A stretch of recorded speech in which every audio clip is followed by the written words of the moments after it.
Minister Jeffrey Siow.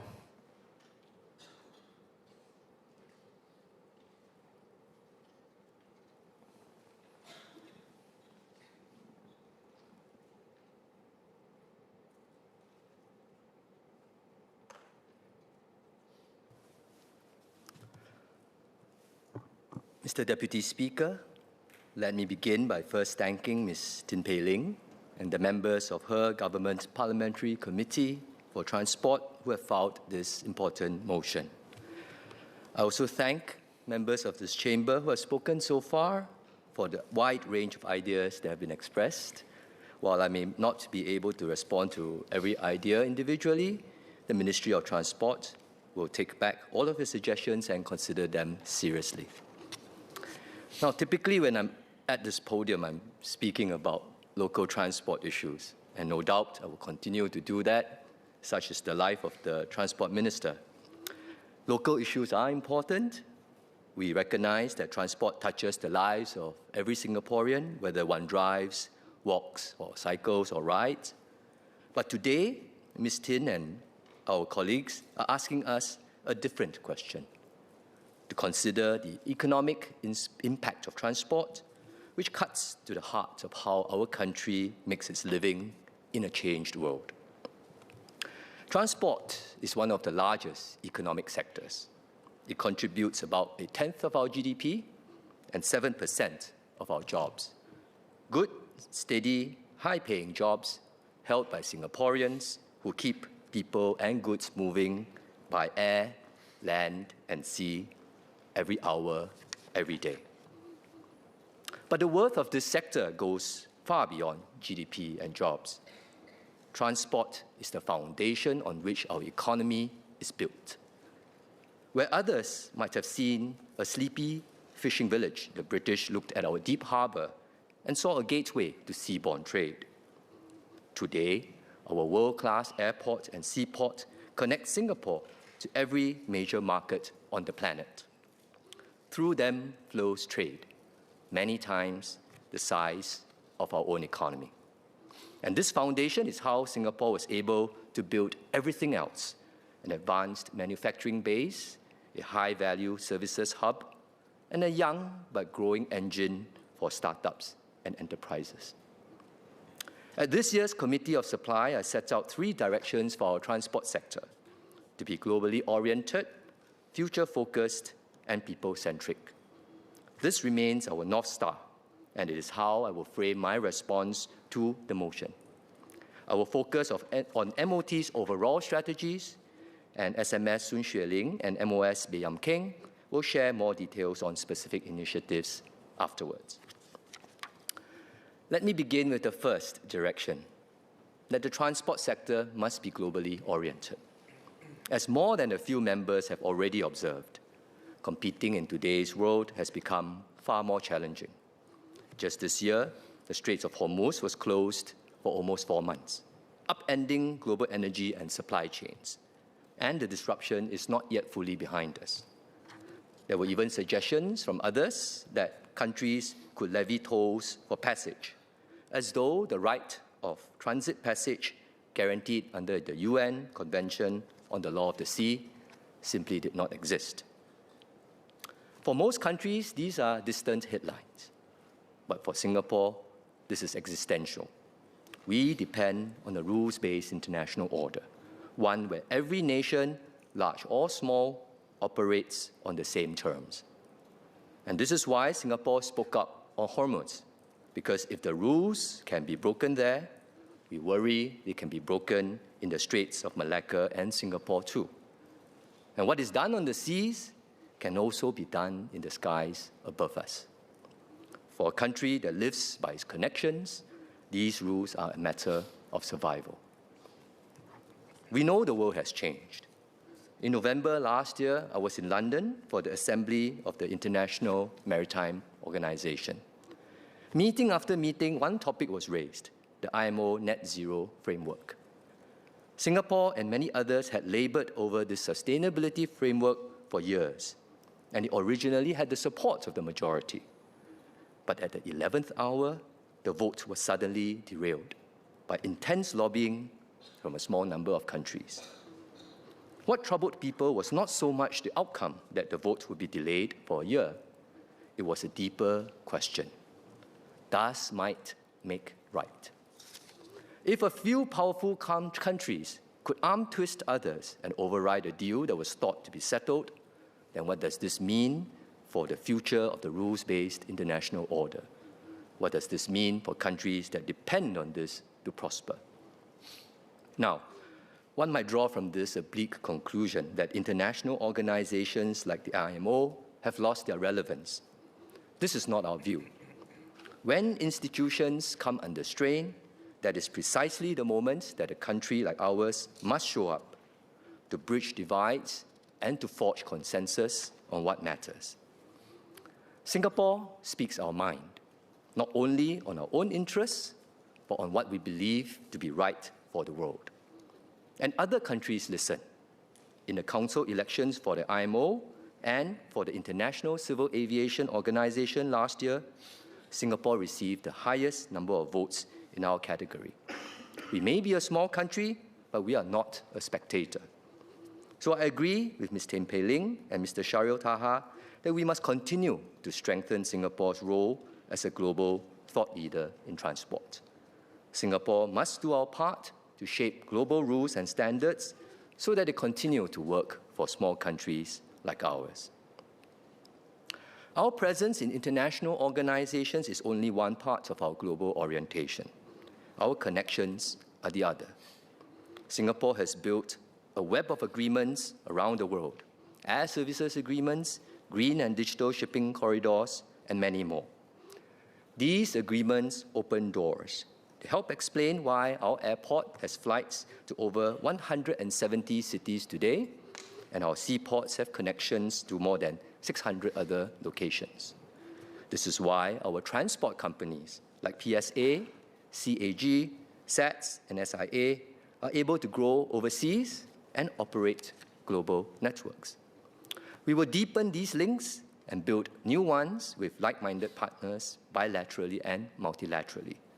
This includes new initiatives with our ASEAN neighbors to make cross-border travel more seamless, to improve the efficiency and sustainability of our regional ports, and to enhance regional air navigation and liberalize air services within and beyond ASEAN.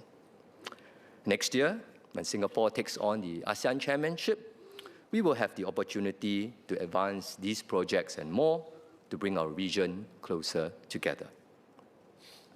Is our current approach for global connectivity enough for this new world? The Economic Strategy Review recently released its recommendations. The Global Competitiveness Committee, which I co-chaired with SMS Loh Yen Ling, concluded that Singapore must further strengthen our role as a connected global hub. Now, you may expect the Transport Minister to say that the answer is to build bigger and better airports and seaports. That is still part of the plan, in case I inadvertently give my colleagues at the Ministry of Finance the wrong impression. But several members have noted that connectivity today no longer rests on physical infrastructure alone, and I agree. Supply chains are becoming more fragmented and more distributed. If Singapore is merely a place through which flows happen to pass, then one day these flows will simply pass us by. And that is why our strategy is not to rely on physical connectivity alone. It is to build a whole ecosystem that the industry is reliant on. Ms. Poli San already explained eloquently how the ecosystem approach works around our airport. In maritime, we have the same thing. Around our port, we have built a maritime industry ecosystem: ship financing, marine insurance, maritime law, arbitration. Ms. Goh Tze Ki, as an industry insider, vividly described this earlier in her speech much better than I could. But all this is integrated with our supply chain and logistics ecosystem, which includes air freight forwarding as well as inland transport and logistics. It has taken us decades of effort to build this ecosystem. Now it is a strategic advantage that keeps Singapore, Transport, and PSA competitive and relevant, even as the physical flows of trade shift around us. Mr. Gerald Giam and Mr. Kenneth Tiong spoke about Maersk. Coincidentally, the CEO of Maersk, Mr. Vincent Clerc, called on PM and I just 2 weeks ago. Now, Maersk is the second largest shipping line in the world by container volume. It recognizes the value of our maritime and logistics ecosystem. It may have moved its transshipment operations to Tanjung Pelapas in the year 2000, but its Asian headquarters remain in Singapore. In fact, Maersk manages its entire Asia and Middle East portfolio of port terminals, including Tanjung Pelapas, from Singapore. So even when its cargo does not physically pass through our waters, the decisions about that cargo may still be made here, and we are able to capture value from it. As supply chains become more digital, connectivity will increasingly depend on technology. So this brings me to the second part of our strategy, which is to be future-focused. Members have spoken a great deal about frontier technology, including AI. Colleagues are correct to dwell on this topic. AI will profoundly reshape our economy and our society in ways that we cannot yet fully understand or imagine. Like the internet, we can be certain that AI will change our lives long before we can say exactly how. 30 years ago, when web browsers started coming into public use, few of us would be prescient enough to have imagined that banking, shopping, and even ride-hailing will one day all run through the internet. In the same way, we cannot predict precisely the shape of how AI will change our lives, but we must prepare for it now to stay ahead. Transport is no exception. In the age of AI, it is even more important to have clarity on what makes Singapore successful in the first place. Shippers and travelers choose Singapore not because we have the best proprietary technology, but because we are more efficient, we are more connected, and we are more reliable than the alternatives. Technology is only one ingredient in our secret sauce. And our approach will not be to adopt AI for its own sake, but we will do so with intention, with clarity, and on our own terms. The National AI Council, chaired by the Prime Minister, drives our efforts on AI. I lead the AI mission on connectivity. These AI missions are industry-centric by design. We begin with a real problem, drawn from the industry, and we ask what AI can do about it. This approach suits the transport sector especially well because our companies like PSA, SIA, and SETS are already at the frontier, and we have a real opportunity to grow them into global champions in their own fields. I'm grateful to the Transport GPC members who crafted this motion for their thoughtful reference to frontier technologies. Ms. Tin, in particular, suggested that we beef up R&D to benefit Singapore's growth. I'm happy to share with members that MOT plans to invest $800 million over the next 5 years on transport research and innovation to support efforts to develop frontier technology. And this will include projects drawn from the AI connectivity mission. $800 million is more than double the funding over the last 5 years. We will use these funds to back ideas that could completely transform how transport operates today. For instance, imagine a fully automated MRT depot that maintains and repairs our trains more efficiently, or an AI-enabled air traffic management system that increases our regional airspace capacity to accommodate the needs of all the airports around us, or a smart port network that makes decisions with shipping lines on how to shift containers on a real-time basis using tools like digital twins, which Mr. Jackson Lam and Ms. Tin both spoke about. Ms. Tin will be pleased to know that the MOT team does intend to explore how we can expand this to an intermodal concept across air, land, and sea networks. If these projects succeed in the next decade, Singapore will still remain as one of the world's major transport and logistics hubs, but it will look completely different. That brings me to the third part of our strategy, which is that transport must be people-centric. Many members have emphasized that technology is not about machines, but about people, and I fully agree. On the economic front, it is about supporting our workers, making their jobs easier, more productive, and more skilled. The transport sector is growing. Terminal 5 will raise Changi's capacity by more than 50%. Transport will bring us up from 45 million TEUs today to 65 million TEUs in the future. There will be many more jobs than workers available, but we will not be able to meet this growth by hiring 50% more. During Ramadan this year, I broke fast to some workers at Changi Airport. One was a team of air traffic controllers. They shared with me how demanding their jobs are, watching several screens at once, deciding in real time what to tell each aircraft, making certain that no instruction conflicts with another, including with counterparts in neighboring countries. It is a job of extraordinary demand and a job with no margin for error. I met another group from SATS. Now, SATS workers are the backbone of our airport operations. They are the reason why your baggage comes out so soon after you land. You know, when we are all at the airport, we walk on soft carpets, we enjoy the air conditioning, we listen to calming ambient music. But behind the scenes, there's an army of SATS workers doing back-breaking work amid the heat and the noise to move your baggage from the tarmac to the belt. These are exactly the types of work that AI can lighten. For the air traffic controller, AI can put the full picture together so that the controller is free to do only what a human can, which is to weigh the options, make a decision, and carry the final call. For the SATS worker, AI can automate physical and repetitive processes so that he or she is in a safer and more comfortable environment while taking on responsibilities that make better use of their skills. Technology of this kind raises the value of the worker. As Dr. Wan Rizal and Mr. Sanjeev Tiwari, amongst others, put it, workers can enjoy better wages, better welfare, and better work prospects. Technology can transform existing jobs and also create new jobs that did not exist before. I'm glad Mr. Ang Wei Neng spoke extensively about the new opportunities that autonomous vehicles will bring.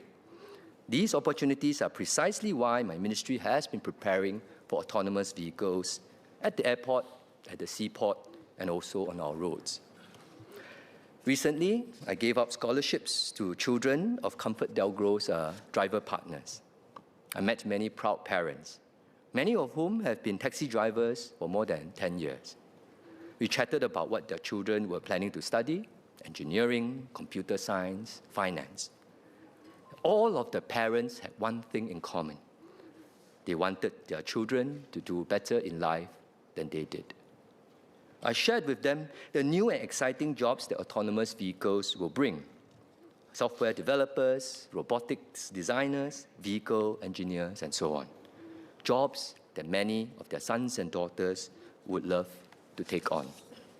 I explained that the government is preparing for autonomous vehicles for the same reason that we invest in our children's education. We are giving them a better future. I know there's concern amongst our taxi and private hire car drivers about autonomous vehicles. SMS Sun Xueling and I meet the driver unions very regularly. We understand the concerns. Now, let me be clear. The driver jobs are not going to vanish anytime soon. Today, there are over 70,000 taxi and private hire car drivers in Singapore. In contrast, we only have about 20 autonomous vehicles running around our roads, mostly in Punggol. Even if I gathered every autonomous vehicle in the world, around the world today, and moved them all to Singapore, that would only be about 7,000 cars, or less than 10% of our total taxi and private hire car population. So, autonomous vehicles are not displacing today's drivers, and even in 10 years, I expect that we will still require many human drivers. And our plan is indeed to take a proactive approach to support our drivers in any transition. Mr. Speaker, let me close. Or rather, Mr. Deputy Speaker, let me close. Technology matters, and we will keep investing in it. But the future of transport is not about robo-taxis or about drones or the smartest AI brain. It is ultimately a story about people. Last month, I was in Chongqing, China. I met our SIA station manager there. Her name was Jocelyn, a young and energetic woman. I think I had her age before in the speech, but I've taken it out just to not say her age. It's a good thing. She was on her first overseas posting, the only SIA staff in that office. There's one flight to and fro from Singapore daily, but it's at a godforsaken hour, landing at 1:15 a.m., departing at 2:35 a.m. So Jocelyn is out at the airport in the middle of the night and gets home to sleep only at 4 a.m. But from my conversations with her, I could tell that she loves her job, living in a new city, working in a new culture, learning about herself as she strives in a new environment. We can offer young Singaporeans like Jocelyn such opportunities because of the global reach of our transport sector, because we build firmly with an eye on the future, because we do not stand still. And that is what all of us at MOT are striving for. Not technology for its own sake, not staying number one for its own sake, but so that our children and theirs after them can reach for opportunities that we ourselves never had. Globally oriented, future-focused, people-centric. We hold the line on the rules so that a small nation is never left at the mercy of a large one. We invest in the frontier so that our hard-won lead is not quietly surrendered. And we do it all for one reason and one reason only, for Singaporeans. For the Singaporeans of today and for the Singaporeans of tomorrow, who will one day do things that we in this chamber have not yet imagined. Mr. Deputy Speaker, I support this motion. Thank you.